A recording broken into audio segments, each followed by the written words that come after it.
దయచేయండి తండ్రి అని ఆయన సన్నిధానంలో ప్రార్థన చేసుకుందాం. ప్రేమగల తండ్రి, కృపగలిగిన దేవా, మీ కృపగలిగిన నామమునకు వేలాది వందనాలు, స్తోత్రాలు చెల్లిస్తూ ఉన్నాం.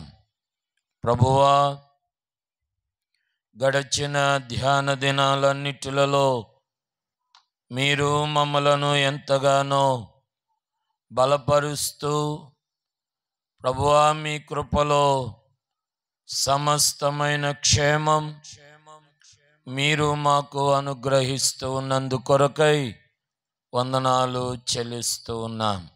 ప్రభువా, ఈ దిన ధ్యానమంతటిలో మీరే మాతో ఉండి నడిపించి బలపరిచి మహిమ పొందుకొనమని స్తుతి స్తోత్రాలు చెల్లించుకొనుచు యేసు పరిశుద్ధ నామమున అడిగి వేడుకొనుచున్నాము తండ్రి. అందరూ చెబుదాం ఆమేన్. అందరూ చెబుదాం ఆమేన్. ప్రభునందు ప్రియమైన వారులారా, ప్రతిరోజు దేవుని వాక్యాన్ని, విలువైన విషయాలను మనము ధ్యానం చేస్తూ ఉన్నాం. వింటున్న విషయాలు కొంత చారిత్రాత్మకతతో కూడినప్పటికీ చాలా విలువైన వాస్తవాన్ని, చాలా విలువైనటువంటి సత్యాన్ని నేను మీకు వాక్యంలో నుండి చూపించగలుగుచు ఉన్నానని నమ్ముచు నేను దేవునికి స్తుతి చెల్లిస్తూ ఉన్నాను. నిన్నటి రోజుతో మనము ఆమోసు గ్రంథాన్ని మనము ముగించుకున్నాం. వ్యక్తిగతంగా నాకే చాలా విషయాలు, అనగా ట్రైనింగ్లో చాలా విషయాలు మాకు నేర్పించిన వ్యక్తిగత వాక్య ధ్యానంలో మరికొన్ని ఆసక్తికరమైన విషయాలు మనము మీతో పాటు నేను కొన్ని సంగతులు నేర్చుకోవటానికి ప్రభువు మనకు అవకాశం ఇస్తూ ఉన్నారు. అందును బట్టి దేవునికి మనం ఎంతైనా స్తుతి చెల్లింపబద్దులమై ఉన్నాం. ఈరోజు మరొక ప్రవక్త గురించి మనం ధ్యానం చేసుకుందాం. ఎవరండి? ఏమైనా చదవగలిగారా? చదువుకొని రాగలిగారా? మీరు అలాగున చేయగలిగితే వాక్యాన్ని చాలా తేటగా, నీటిగా అనుభవించటానికి మీరు సిద్ధపడిన మనస్సు అని నేను జ్ఞాపకం చేయగలుగుతూ ఉన్నాను. చదువుకొని ఆలోచన చేసుకుందాం. ఓబద్యా గ్రంథము ఉన్నదే ఒకటే అధ్యాయము, మొదటి వచనాన్ని మనము చదువుకుందాం. ఓబద్యాకు కలిగిన దర్శనం. ఏదోమును గురించి ప్రభువగు యెహోవా సెలవిచ్చున్నది. యెహోవా యొద్ద నుండి వచ్చిన సమాచారము మాకు వినబడెను.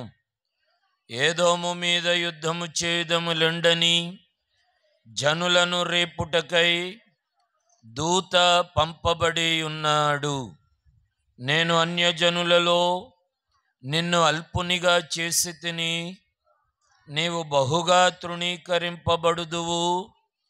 అత్యున్నతమైన పర్వతముల మీద ఆసీనుడవయుండి కొండ సందులలో నివసించువాడా, నన్ను క్రిందికి పడద్రోయగలవాడెవడని అనుకొనువాడా, నీ హృదయపు గర్వము చేత నీవు మోసపోతివి.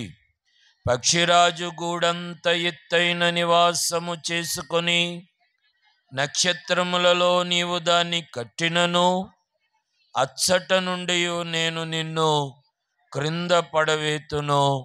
ఇదే యెహోవా వాక్కు. ప్రభునందు ప్రియమైనటువంటి వారులారా, ఓబద్యా గ్రంథాన్ని ప్రవక్త అయిన ఓబద్యా గురించి ఈ రాత్రి కొన్ని విషయాలను మనము ఆలోచన చేస్తూ ఉన్నాం. కొన్ని వచనాలను మనము చదువుకొని కొంత వివరణలోనికి మనము వెళ్ళవలసినటువంటి వారమై ఉన్నాం. దేవుని పిల్లలమైనటువంటి మన జీవితాలలో దైవ సంబంధమైన ఆత్మీయ ఎదుగుదలలో దేవుని పిల్లలమైనటువంటి మనము పాస్టర్ గారు ఏదో చెబుతున్నారులే, మనమేదో కాసేపు విని వెళ్ళిపోదాములే అన్నట్టు కాకుండా చిన్న అమూల్యమైన సంగతి అయినా సరే మీరు నేర్చుకొని మార్చుకొని ఆశీర్వదింపబడి వెళ్ళాలి అని ప్రేమతో మనవి చేస్తూ ఉన్నాను.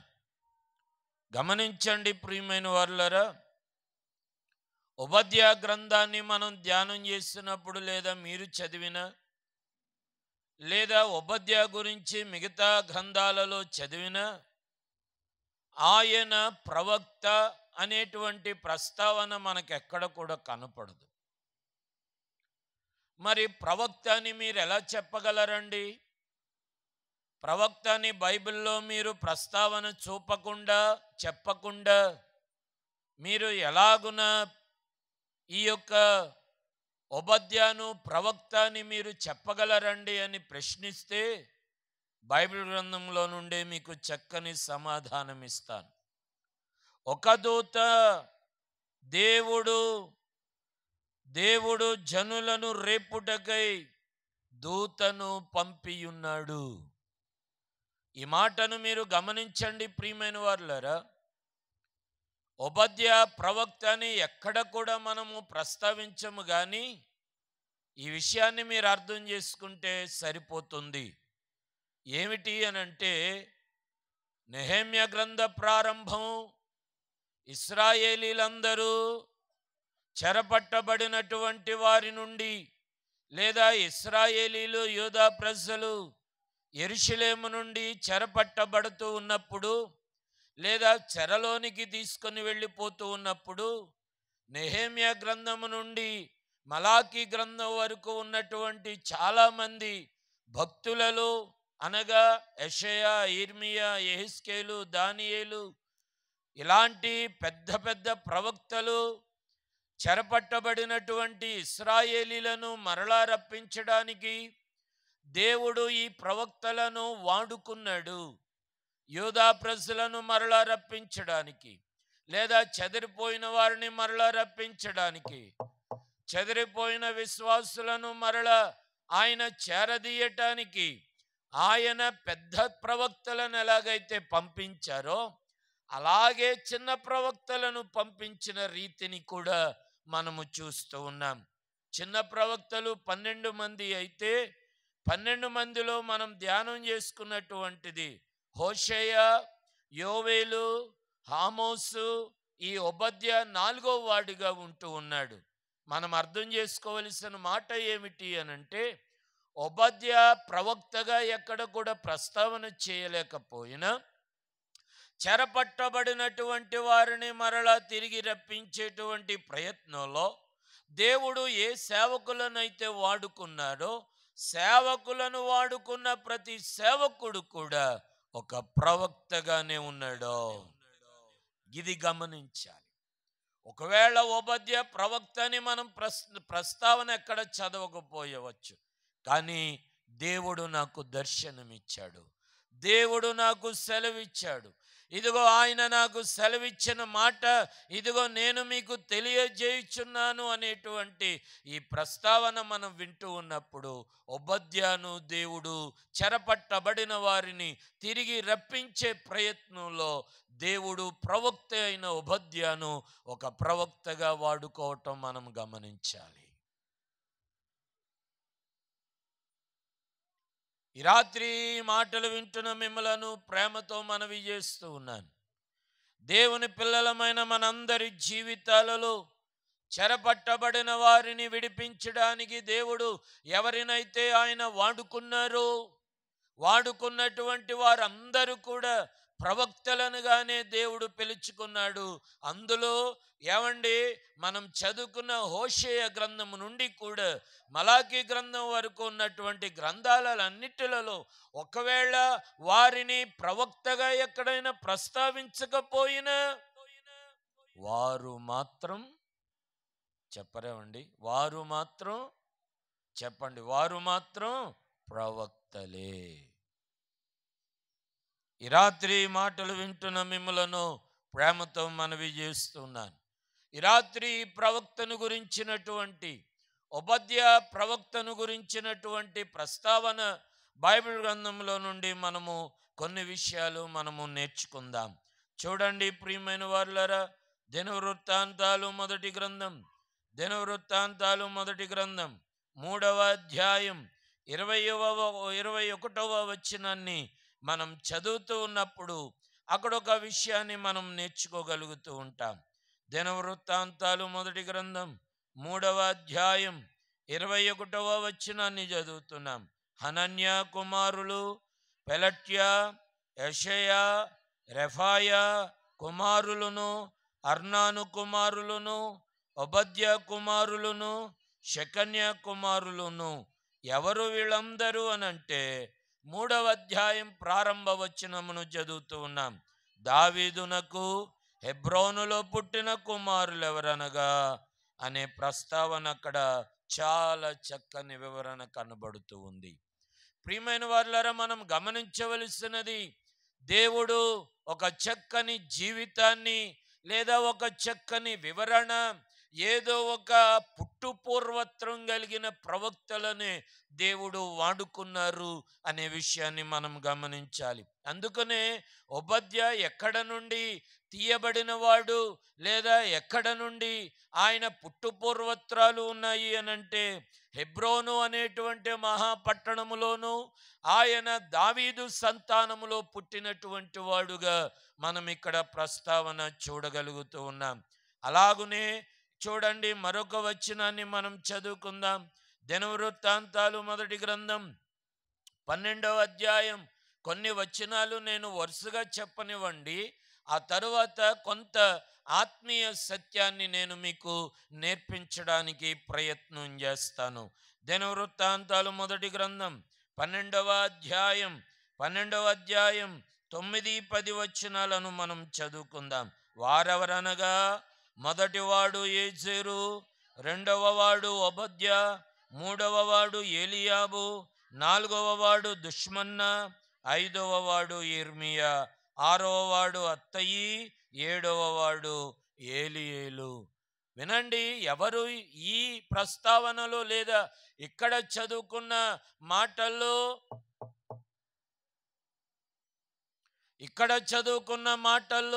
ఈ ఓబద్యా ప్రస్తావన ఏమిటి అని అంటే 12వ అధ్యాయం మొదటి వచనం నుండి మనం చదువుకోవాలి. దావీదు కీషు కుమారుడైన సౌలునకు భయపడి ఇంకను దాగియుండగా సౌలు బంధువులకు బెన్యామీనీలలో పరాక్రమశాలులు కొందరు దావీదునకు యుద్ధ సహాయము చేయుటకై అతని యొద్దకు సిక్లాగునకు వచ్చిరి.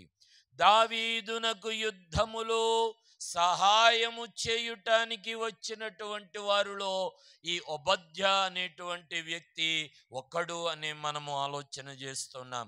మొదటి వచనాన్ని మనం చదివినప్పుడు దావీదు వంశములో పుట్టినవాడుగా, రెండవ వచనాన్ని చదువుతూ ఉన్నప్పుడు దావీదు వంశములోనే పుట్టడమే కాకుండా దావీదుకు సహాయం చేసే యుద్ధ ప్రావీణ్యం కలిగినటువంటి వారిలో ఒక యుద్ధ వీరుడుగా చేర్చబడినటువంటి వాడు అనే విషయాన్ని మనం గమనించాలి.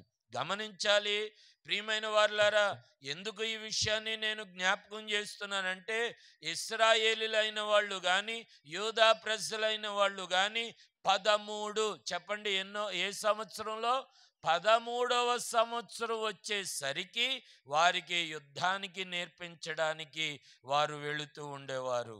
యుద్ధములో వారు తర్ఫీదు తీసుకోవలసిందే. మనోళ్ళకి 13 సంవత్సరాల వయసు వచ్చిందనుకో, వెటకారం, మావోడు కూడా పెద్దడయ్యాడండి. మగోడికి లేదా పిల్లవాడికి లేదా పుట్టినటువంటి ఆ 13 సంవత్సరాలు వస్తే నాన్నకి బాబు ఈ మహతల్లులు ఇంకా ముద్దులు పెట్టేవాళ్ళు ఉన్నారండి. నా కొడుకు బంగారం అండి, నా కొడుకు నా ఇష్టం అండి, ఆడికి నాకు నచ్చినట్టుగా నేను ముద్దులు పెట్టుకుంటాను, సిగ్గుండాలి. ఇశ్రాయేలు యోధా ప్రజలకి 13 వయసు వచ్చిన మగపిల్లలు ఎవరైనా ఉంటే వాళ్ళు యుద్ధంలో తర్ఫీదు పొందవలసిందే. అది ఎప్పటి వరకు అంటే వాళ్ళ చదువు మరి చదవరాని అంటే 13వ సంవత్సరానికి వారికి బ్రేక్ ఇచ్చి ఒక 2 సంవత్సరాలు యుద్ధంలో వాళ్ళని ట్రైనింగ్ ఇప్పిస్తారు. ఆ తర్వాత మరలా చదువు కొనసాగింపజేస్తారు. ఎందుకు అని అంటే ఇఫ్ ఎనీ కేస్, ఒకవేళ ఎట్టి పరిస్థితులలోనైనా ఎటువంటి శత్రువు ఏ మూల నుండి వచ్చిన 13 సంవత్సరాలు కలిగిన వయస్సు కలిగిన వాడు ఏం చేయగలిగి ఉండాలి?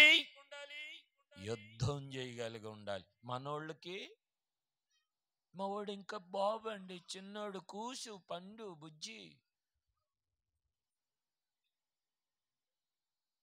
పని చేయమంటే పంపించరు, లేదా నిలబెట్టమంటే నేనేమైనా మందలిస్తే నా మీద కోపపడతారు. కానీ సిగ్గుపడాల్సిందేమిటో తెలుసా? వాళ్ళని సరి అయిన రీతిలో మనం పెంచలేకపోతున్నాం. మీ పిల్లలకి వయసు ఎంత? వాళ్ళు చేసే పని ఏమిటి? వాళ్ళు సంపాదించే సంపాదన ఎంత? నీకెంతగా సహాయపడుతున్నారు, సహకరిస్తున్నారు?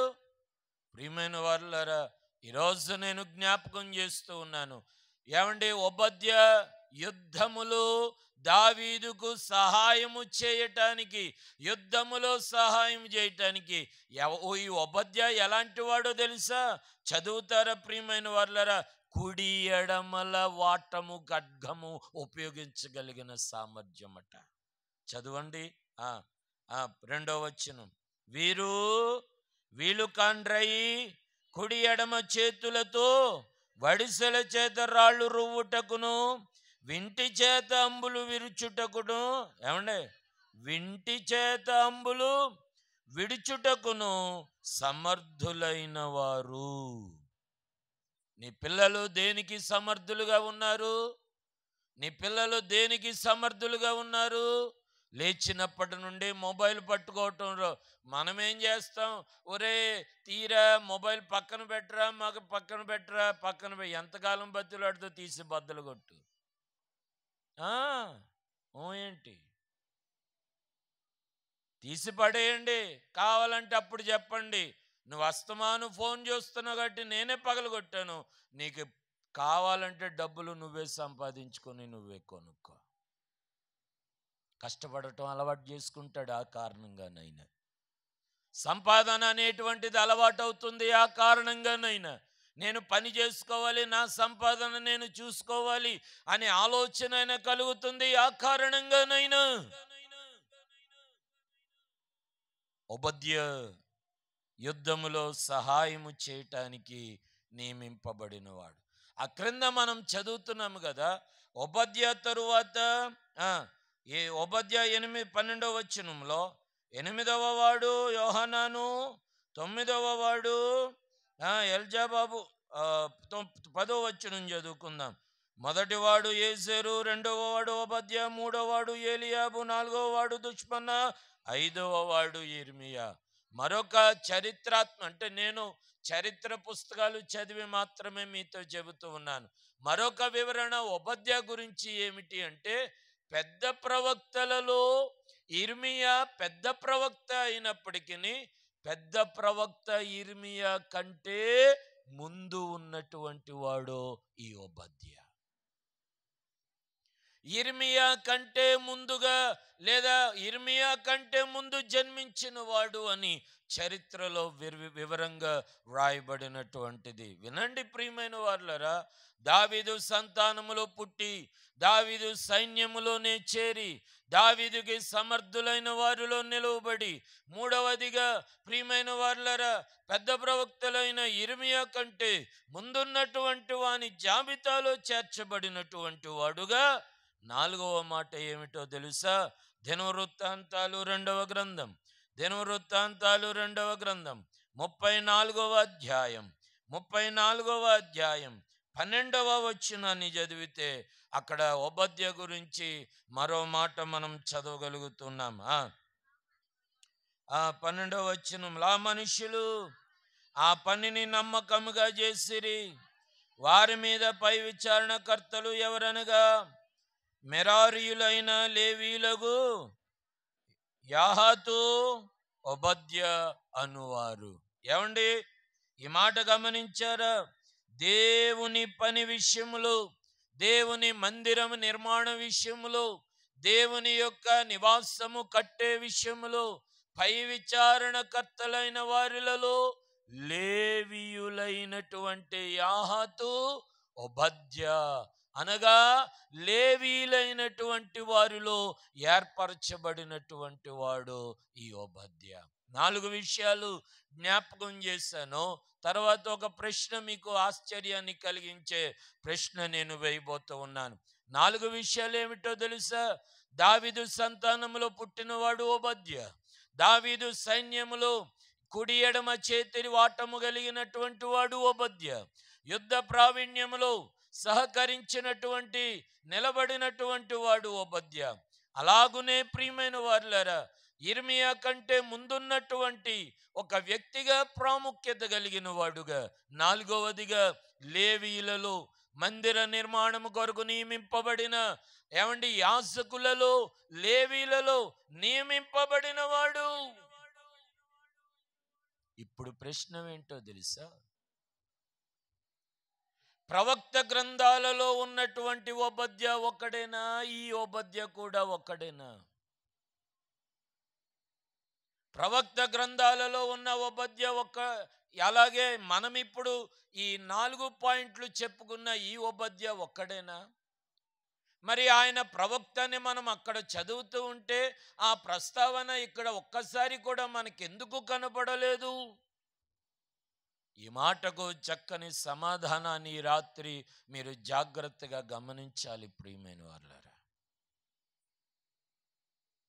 ప్రారంభంలో ఒక విషయాన్ని నేను జ్ఞాపకం చేశాను.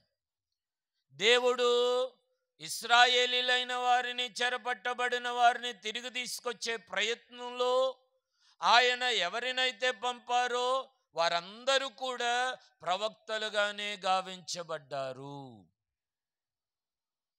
మరి ఈయన ఒక్కడేనా అంటే ఖచ్చితంగా చెబుతూ ఉన్నాను, ప్రవక్తలలో ప్రవక్తగా ఓబద్య వేరు, మనం ఇప్పుడు చదువుకున్న ఓబద్య వేరు. ఈయనే ప్రవక్తగా అక్కడ ఉన్నాడు అని చెప్పుకోవటానికి మధ్యలో కొన్ని వందల సంవత్సరాలు వ్యత్యాసాలు కనబడుతూ ఉన్నాయి. అయితే మనం గమనించవలసిన మరో విషయం ఏమిటి అంటే, అదే కాలాలలో అదే పోలికలలో ఓబద్య ఉన్నాడు కాబట్టి మనము మునుపు ధ్యానం చేసుకున్నటువంటి ఆమోసు గ్రంథంలో కానీ, యోవేలు గ్రంథంలో కానీ, హోషేయ గ్రంథంలో కానీ ఆ గ్రంథాలు ప్రారంభ వచనాలు చదివితే అక్కడ మనకేం కనబడుతూ ఉంది? ఇశ్రాయేలు రాజ్యము, యూదా రాజ్యములో ఆ కాలములో ఈ ప్రవక్త ఈ పని చేసిన వాడుగా మనం చూస్తాము అని ఉంటుంది.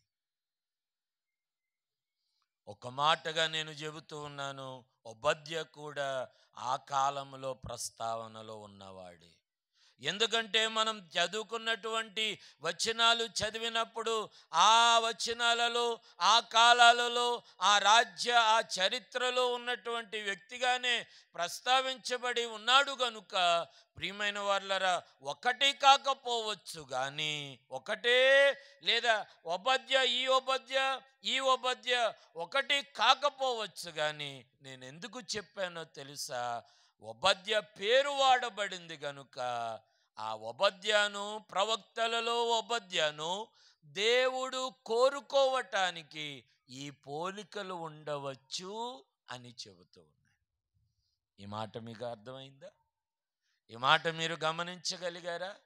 దేవుడు అక్కడ ప్రవక్తను నిలబెట్టుకోవటానికి, దేవుడు అక్కడ ప్రవక్తగా ఏర్పాటు చేసుకోవటానికి ఆ ఓబద్యలో ఉన్నటువంటి లక్షణాలు, పోలికలు ఏమున్నాయి అని అంటే, ఇదిగో ఒకవేళ ఈ క్రమాన్ని బట్టి లేదా ఈ నైపుణ్యతను బట్టి, ఈ లేవీల యాజకత్వాన్ని బట్టి, లేదా ఈ పరిస్థితులను బట్టి ఆ ఓబద్య ఈ పోలికలో ప్రవక్తగా పిలువబడ్డాడు, ఎన్నిక చేయబడ్డాడు అని చెబుతూ ఉన్నాను. మీకు అర్థమవటానికి ఒక చిన్న విషయాన్ని జ్ఞాపకం చేస్తాను. నేను మన సంఘంలో చాలా సంతోషిస్తాను. కారణం ఏంటంటే జేమ్స్ అనేవాడు ఇంకోడు లేడు.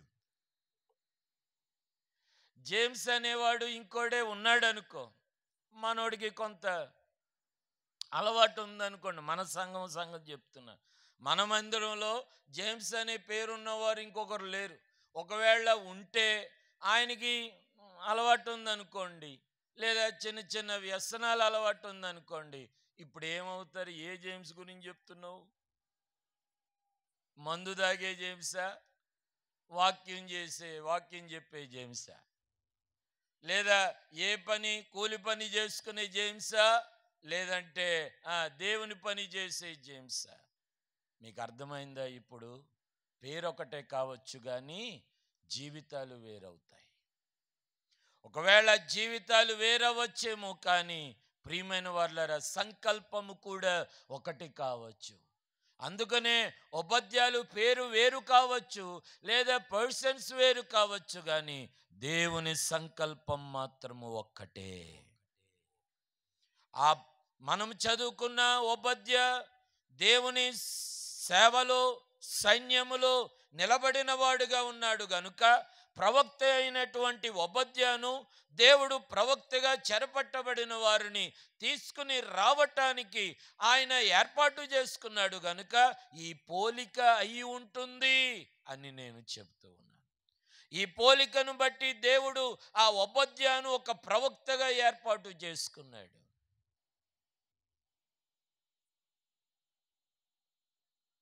అలెగ్జాండర్ చక్రవర్తి మీ అందరికీ తెలుసు.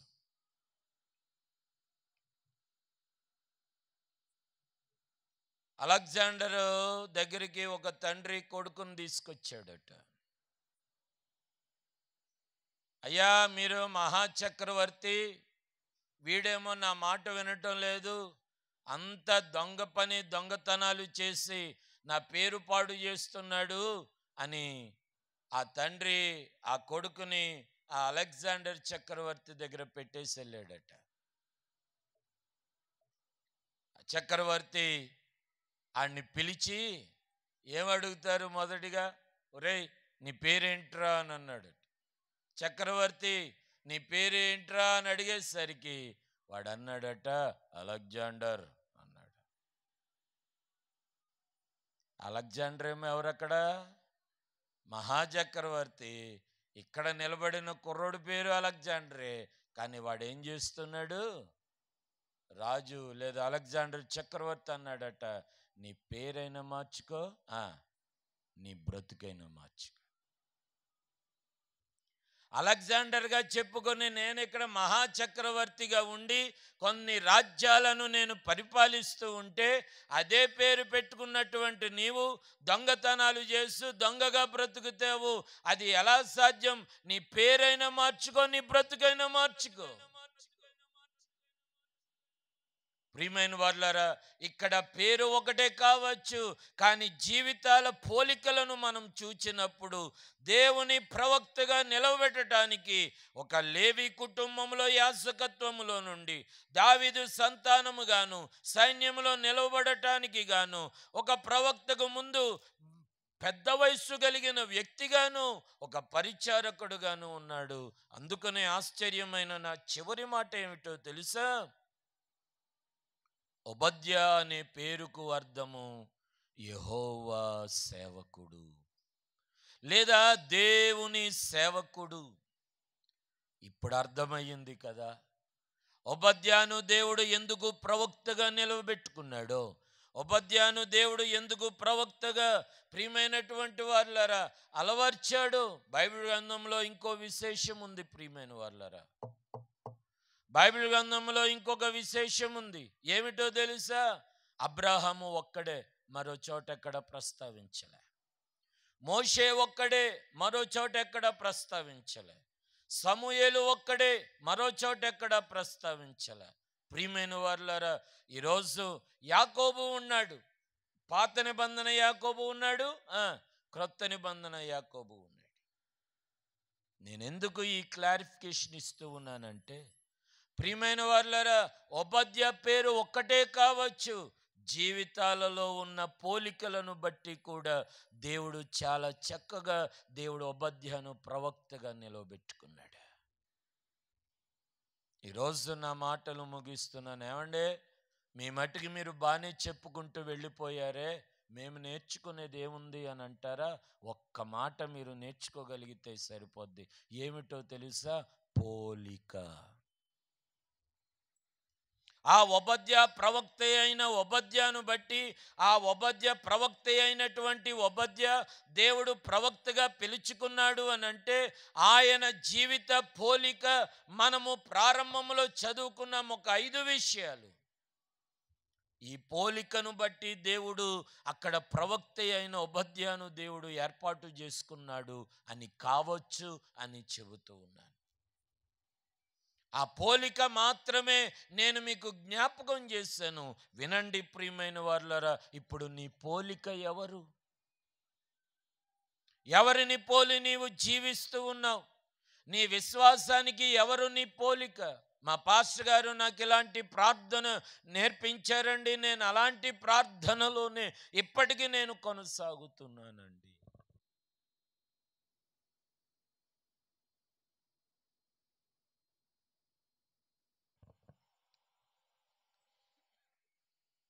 మా అమ్మ మోకాళ్ళ మీద ఉండటం నాకు నేర్పించిందండి. ఈనాటికి కూడా నేను అలాగే మా అమ్మ నేర్పినటువంటి ఆ మోకాళ్ళ ప్రార్థన మీద నేనున్నానండి. ఏ పోలిక ఉంది నీకు? అబ్రహాము విశ్వాసము వంటి పోలిక ఉందా? యోబు వంటి పౌరుషం కలిగి దేవుని కొరకు నిలవబడగలిగిన సత్తా ఉందా? దానియేలు వంటి ప్రార్థన బలము ఉందా? పేతురు వంటి పడిపోయిన స్థితిలోనే మరలా లేవగలిగినటువంటి పోలిక ఉందా? ఏ పోలిక ఉంది నీలో? ఏ పోలికలో నీవు జీవిస్తూ ఉన్నావు? ఎవరిని పోలి నీవు నీ వేషాలు, నీ డ్రెస్సింగ్స్ ఉన్నాయి? ఎవరిని పోలి నీవు జీవిస్తూ ఉన్నావు? ఓబద్యా ప్రవక్తని చెప్పుకోవటానికి ఇలాగున ఉంటాడని ఒక పోలిక మనం చూసుకున్నాం. ఈరోజు నీ ప్రార్థనలో నీ పోలిక ఎవరండి? ఎవరిని పోలి నీ ప్రార్థన చేస్తూ ఉన్నావు? ఒకవేళ 2 నిమిషాలే 3 నిమిషాలే మోకరించి ప్రార్థన చేసినంత మాత్రాన నువ్వు ఎవరినో పోలి నడుచుకుంటున్నావని కాదు. అందుకనే పౌలు భక్తుడు ఒక మాట అంటాడు, వినండి ప్రియమైన వారులారా, నేను క్రీస్తును పోలి నడుచుకు ఉన్న ప్రకారము మీరు నన్ను పోలి నడుచుకొనుడి. నీ విశ్వాస పోలిక ఏదై ఉన్నది? నీ విశ్వాసపు పోలిక నీవు ఎవరిలో జీవిస్తూ ఉన్నావు? నీ ప్రార్థన ఎవరి పోలికలో నీవు ప్రార్థన చేస్తున్నావు? నీ ఆత్మీయత ఎవరి పోలికలో నీవు నిలవబడగలుగుతూ ఉన్నావు? ఆలోచన చేసావా? ఓబద్యా గురించి ఏదో చెప్పుకుంటూ వెళ్ళిపోయాడు, మనము వినుకుంటూ వచ్చేసాము అనుకోడు. ప్రియమైన వారులారా, ఓబద్యా ప్రవక్తకి ఒక పోలిక ఉంది, ఒక మంచి యుద్ధ వీరుడు అని. ఓబద్యా ప్రవక్తకి అదే పేరు కలిగిన ఒక మంచి పోలిక ఉంది, ఒక మంచి లేవీయుడని, యాజకుడు అని. ఓబద్యా ప్రవక్తకు ఒక మంచి పోలిక ఉంది, ఆ పేరులో ఒక మంచి సంతానములో నుండి వచ్చిన వాడని. ఓబద్యాకి ఒక మంచి పోలిక ఉంది, పెద్ద ప్రవక్తల కంటే ముందున్నటువంటి వాడని. ఓబద్యా ప్రవక్తకు ఒక పోలిక ఉంది, ఆ పోలికను చూస్తే ఆయన యెహోవా సేవకుడని ఆ పేరుకి అర్థము చూస్తూ ఉన్నా. ఈరోజు నువ్వెవరి పోలికలో ఉన్నావు? అందుకనే పిల్లలకి నేను చెబుతూ ఉంటాను, లోక సంబంధమైన పోలికలో మన వేషభాషలు మారిపోతూ ఉంటాయి. ఏమండి? Ankle lungs, ankle length ఫ్యాంట్స్, floor length tops. పురుషులు ప్యాంట్లకన్నిటికీ కన్నాలు. అది ఎవరి పోలిక?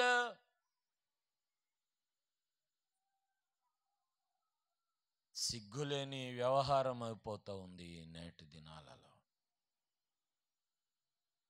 అందుకే ఇలాంటివి మానేయండి అని నేను చెబుతూ ఉన్నా. ఇంకా అదే నా మాట లెక్క లేకుండా లోక సంబంధమైన పోలికల్లోనే మీరు నడుస్తూ ఉన్నారు, నేను గమనిస్తూ ఉన్నాను. పైగా ప్రశ్నిస్తే దానికో సమాధానం నాకు ఇయే ఉన్నాయి. సిగ్గులేదా? ముస్లిమ్స్ ముఖం తప్ప ముఖం కూడా కనబడినవరండి. బుర్కా వేస్తే కాళ్ళకి సాక్స్ కూడా వేసుకుంటారు, చేతులకి గ్లౌజెస్ కూడా వేసుకుంటారు. మనము వాళ్ళు ఏమైతే కప్పుకుంటారో అవన్నీ బయటే ఉంటాయి. చున్నీలు మానేస్తూ ఉన్నారు. సిగ్గనిపించటం. ఏ పోలికలో నీవు జీవిస్తూ ఉన్నావు? ఏ పోలికలో నీవు నీ పిల్లల్ని పెంచుతూ ఉన్నావు? అందరూ ఇదే స్టైల్లో ఉన్నారులే, ఎవరు అడుగుతారులే. నీకు సిగ్గుంది కాబట్టి, లేదా నీకు సిగ్గు లేదు కాబట్టి నిన్నెవరు అడగరేమో. అది ఎంత అవమానమో నీకు తెలియటం లేదు, గమనించాలి. దాచుకోవలసినవన్నీ కూడా బయట పెడుతూ ఎంత సిగ్గు మాలినటువంటి వ్యవహార వస్త్ర విధానాలు నేటి క్రైస్తవంలో కూడా విస్తృతంగా పెరిగిపోతూ ఉన్నాయి. నీ పోలిక ఎవరండి? నీ విశ్వాసములో నీ పోలిక ఎవరు? నీ ఆత్మీయతలో నీ పోలిక ఎవరు? నీ విధేయతకు నీ పోలిక ఎవరు? వాక్యాన్ని యేసుక్రీస్తు ప్రభు, ఆయనే మన జీవితంలో చివరి గమ్యముతో ఉన్నటువంటి పోలిక. యేసుక్రీస్తు ప్రభువే మూలాధారం. ఆయనే మన జీవితం అంతటికి ప్రధానమైన పోలికగా ఉండును గాక. ప్రార్థన చేసుకుందాం. ఈ రాత్రి చిన్న ప్రార్థన చేస్తావా? ఈ రాత్రి చిన్న ప్రార్థన చేస్తావా? అయ్యా, నిన్ను పోలి నేను నడుచుకొనున్నట్లు, నిన్ను పోలి నేను జీవించున్నట్లు, నిన్ను పోలి నేను ఎదుగునట్లు చిన్న మాట ప్రార్థన చేయి. చిన్న మాట ప్రార్థన చెయ్యా. నిన్ను పోలి నేను నడుచుకొనుట వల్ల శోధన జయించటం నాకు నేర్పించండి. నిన్ను పోలి నేను నడుచుకొనుట వలన శ్రమలను జయించడం నాకు అలవాటు చేయండి. నిన్ను పోలి నేను నడుచుకొనుట వలన నా బలహీనతలలో స్వస్థత కలుగునట్లు నాకు నేర్పించండి. అయ్యా, నిన్ను పోలి నేను నడుచుకొనుట వలన విశ్వాసములో కృంగిపోకుండా నేనుండటము నాకు నేర్పించండి. అయ్యా, నిన్ను పోలి నడుచుకొనుట నాకు నేర్పించండి. నిన్ను పోలి నడుచుకొనుట నాకు నేర్పించండి. అన్నావా ఒక మాట అన్నావమ్మా బాబు? లోక సంబంధమైన పోలికలు ఎందుకు నీకు? వేషాలు, ఆ వస్త్రాలు. యేసు ప్రభువు దగ్గర ఉన్నది శుద్ధమైన అలంకరణ, పరిశుద్ధమైన ఆత్మీయ అలంకరణ. అది అందును బట్టి దేవుడు నిన్ను చేర్చుకొని వాడై ఉన్నాడు. వాళ్ళు ఎలాగున్నారు, వీళ్ళు ఎలాగున్నారని నీ పక్కోళ్ళని లెక్కేసుకొని నీవు సిగ్గుమాలిన జీవితాన్ని జీవించటం కాదు. లోక సంబంధమైన పోలికలో ఉన్నావేమో. ప్రేమగల తండ్రి, కృపగలిగిన దేవా, కనికరము కలిగిన రాజా, మీ కృపా కనికరముల చేత ఈరోజు నాయనా మా జీవితాలలో నాయన ప్రభువా, ఈ వాక్యము ద్వారా మేము బలపడటానికి మీ కృపలో మమ్మలను నడిపించండి నాయన. మిమ్మలను పోలి మేము నడుచుకొనుట వలన మా జీవితంలో జయకరము కలుగును గాక. మిమ్మలను పోలి ప్రభువా మేము నడుచుకొనుట వలన మా విశ్వాసము మా జీవితములో ఫలాభివృద్ధి నొందునుగాక. అట్టి కృపను దయచేయమని యేసు నామమున అడిగి వేడుకొనుచున్నాము తండ్రి, ఆమేన్. పరలోకమందున మా తండ్రి, నీ నామము పరిశుద్ధపరచబడునుగాక.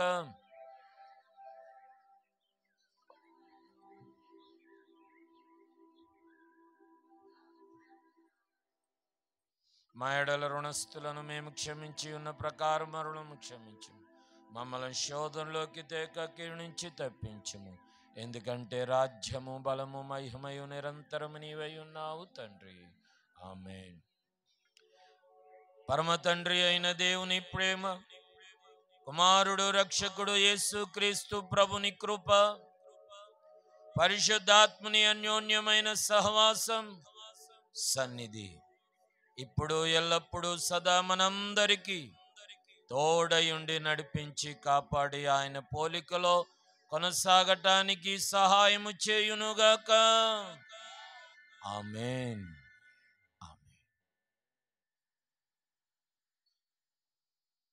అందరికీ వందనాలండి.